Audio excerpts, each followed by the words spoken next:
அன்னை தகவல் சேனலில் இன்றைக்கி என்ன பார்க்க போகிறோம் அப்படின்னா, பேங்க் ஆஃப் பரோடாவில் எம்ப்ளாய்மெண்ட் டைப் என்ன சொல்லியிருக்காங்க அப்படின்னா, அப்ரெண்டிஸ் ட்ரைனிங்க்கு கால்ஃபர் பண்ணியிருக்காங்க. Duration 1 year. மொத்தம் எத்தனை போஸ்டிங் கால்ஃபர் பண்ணியிருக்காங்க அப்படின்னா 2700 போஸ்டிங்கு கால்ஃபர் பண்ணியிருக்காங்க. Place of posting all over India அப்படின்னு சொல்லியிருக்காங்க. அதில் பாண்டிச்சேரி மற்றும் தமிழ்நாடுக்கு என்னென்ன போஸ்டிங் அப்படிங்கிறத பார்க்கலாம். ஃபஸ்ட்டு பாண்டிச்சேரிக்கு 6 போஸ்டிங் கால்ஃபர் பண்ணியிருக்காங்க. எஸ்சி கம்யூனிட்டிக்கு 1 posting, OBC community 1 posting, economically weaker section கம்யூனிட்டிக்கு 1 போஸ்டிங், ஜென்ரல் கம்யூனிட்டிக்கு 3 போஸ்டிங் அப்படின்னு சொல்லியிருக்காங்க. தமிழ்நாட்டுக்கு 159 போஸ்டிங் கால்ஃபர் பண்ணியிருக்காங்க. எஸ்சி கம்யூனிட்டிக்கு 33 போஸ்டிங், எஸ்டி கம்யூனிட்டிக்கு 1 போஸ்டிங், ஓபிசி கம்யூனிட்டிக்கு 51 போஸ்டிங், எக்கனாமிக்கலி வீக்கர் செக்ஷன் கம்யூனிட்டிக்கு 14 போஸ்டிங், ஜென்ரல் கம்யூனிட்டிக்கு 59 போஸ்டிங் அப்படின்னு சொல்லியிருக்காங்க. இதை தவிர ஃபிசிக்கலி சேலஞ்சராக இருந்தாங்க அப்படின்னா அதுக்கு ஓசி கம்யூனிட்டிக்கு 1 போஸ்டிங், ஹெச்ஐக்கு 2 posting, VI 1 posting, ID 2 posting அப்படின்னு சொல்லியிருக்காங்க. வயது வரம்பு என்ன கொடுத்துருக்காங்க அப்படின்னா 20லேருந்து 28 வயசு இருக்கிறவங்க இதுக்கு விண்ணப்பிக்கலாம் அப்படின்னு சொல்லியிருக்காங்க. எஜுகேஷ்னல் குவாலிஃபிகேஷன் எனி டிகிரி முடித்தவங்க இதுக்கு விண்ணப்பிக்கலாம் அப்படின்ட்டு சென்ட்ரல் கவர்மெண்ட்டு அல்ல ஸ்டேட் கவர்மெண்ட்டு ரெகக்னைஸ்டு யூனிவர்சிட்டி அல்லது இன்ஸ்டியூட்டில் படிச்சிருக்கணும் அப்படின்னு சொல்லியிருக்காங்க.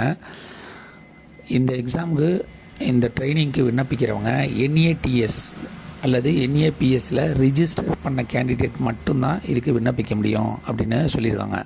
என்ஏடிஎஸ் அப்படிங்கிறது இந்தியாவில் உள்ள டிப்ளமோ, ஐடிஐ டிகிரி முடித்தவங்களுக்கான ஒரு போர்ட்டல். அதில் ரிஜிஸ்டர் பண்ணிங்க அப்படின்னா அதில் யூசர் ஐடி பாஸ்வேர்டு அப்படின்னு கொடுத்துருப்பாங்க.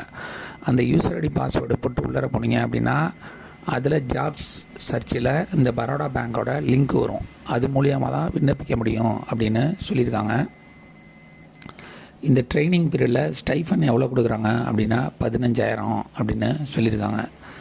ஆன்லைன் மூலியமாக மட்டும்தான் இந்த எக்ஸாமுக்கு விண்ணப்பிக்க முடியும். ஆன்லைன் மூலியமாக விண்ணப்பிக்கிறப்ப எஸ்சி எஸ்டி கேண்டிடேட்டாக இருந்தாங்க அப்படின்னா அவங்களுக்கு ஆன்லைன் எக்ஸாமினேஷன் ஃபீஸுங்கிறது கிடையாது.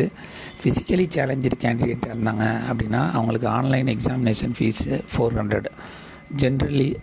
ஜென்ரல் எக்கனாமிக்கலி வீக்கர் செக்ஷன் மற்றும் ஓபிசி கேண்டிடேட்டாக இருந்தாங்க அப்படின்னா அவங்களுக்கு ஆன்லைன் எக்ஸாமினேஷன் ஃபீஸு 800 அப்படின்னு சொல்லியிருக்காங்க. மெத்தட் ஆஃப் செலெக்ஷன் மற்றும் ஆன்லைன் எக்ஸாமினேஷன் எப்படி கண்டக்ட் பண்ணுறாங்க, என்ன கொஸ்டின் கேட்குறாங்க அப்படின்னா ஜென்ரல் மற்றும் ஃபினான்சியல் அவேர்னஸ் 25 கொஸ்டின் கேட்குறாங்க. மார்க்கு 25 அப்படின்னு சொல்லியிருக்காங்க. Quantitative and reasoning aptitude 25 question கேட்குறாங்க, 25 மார்க். கம்ப்யூட்டர் நாலேஜுக்கு 25 கொஸ்டினுங்க, 25 மார்க் அப்படின்னு சொல்லியிருக்காங்க. இந்த 3 இதுக்கும் ஹிந்தி மற்றும் இங்கிலீஷில் கொஸ்டின் இருக்கும் அப்படின்னு சொல்லியிருக்காங்க. ஃபைனல் ஜென்ரல் இங்கிலீஷ் 25க்கு 25 மார்க் கொடுக்குறோம் அப்படின்னு சொல்லியிருக்காங்க. இந்த எக்ஸாமில் செலக்ட் ஆகிட்டீங்க அப்படின்னா அவங்களுக்கு டாக்குமெண்ட் வெரிஃபிகேஷன் மூலயமா மற்றும் லோக்கல் லாங்குவேஜ் டெஸ்ட் மூலயமா தேர்ந்தெடுப்போம் அப்படின்னு சொல்லியிருக்காங்க.